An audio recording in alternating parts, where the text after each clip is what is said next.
kerak terdengar jelas, membuat air bergetar. Kerbau terangkat ke depan, hampir jatuh sepenuhnya ke air. Ia mengerang keras, matanya terbuka lebar, merasakan gigitan mematikan itu. Buaya menggigit tidak hanya untuk melukai, tapi untuk mengontrol. Kepala adalah titik paling penting, dan buaya tahu itu. Dengan tubuh panjang lebih dari 4 meter, buaya mulai menyeret kerbau ke bagian sungai yang lebih dalam. Setiap tarikan membuat air bergulung, lumpur naik dari dasar, menciptakan pusaran kecil. Kerbau berusaha melawan.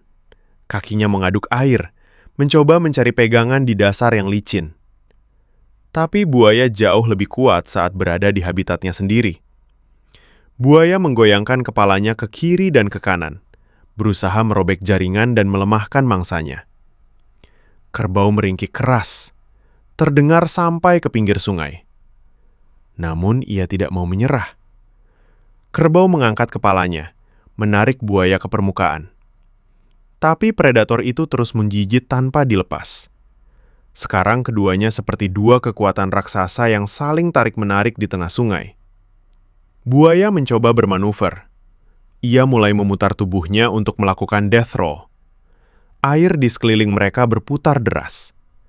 Jika roll itu berhasil, kerbau akan kehabisan keseimbangan lalu tenggelam. Namun kerbau merasakan ancaman itu. Ia menggencangkan lehernya, menahan putaran mematikan itu dengan seluruh tenaga yang tersisa. Tanduknya menembus udara, mencoba menekan apapun agar bisa mendapatkan pijakan.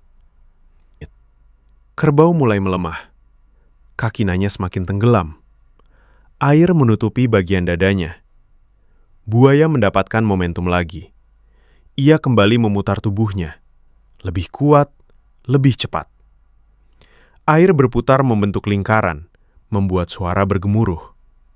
Kerbau hampir jatuh. Lehernya tertarik keras. Tubuhnya bergoyang hebat.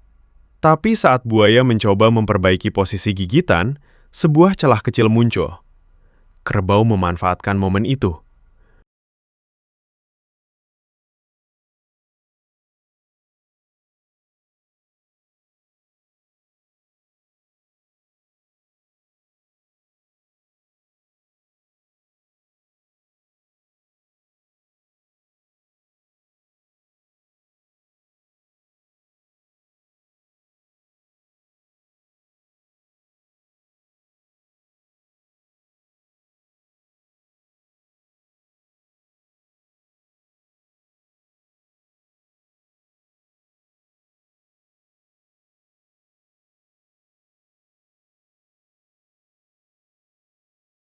Dengan teriakan penuh tenaga, ia menghentakkan kepalanya ke atas, menarik rahang buaya hingga sudut yang menyakitkan.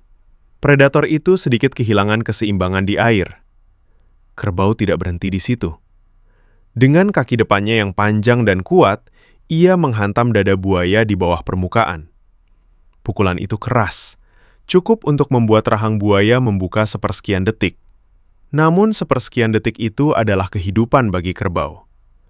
Kerbau memutar tubuhnya ke samping, lalu melompat mundur sejauh yang ia bisa. Tubuhnya terpelanting keluar dari air, mencipratkan lumpur dan busa.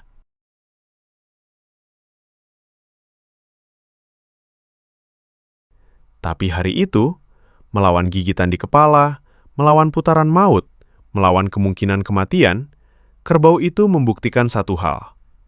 Kehendak untuk hidup bisa lebih kuat dari rahang predator terbesar di sungai. Dan di balik air sungai yang kembali tenang, cerita perjuangan itu akan selalu tersimpan.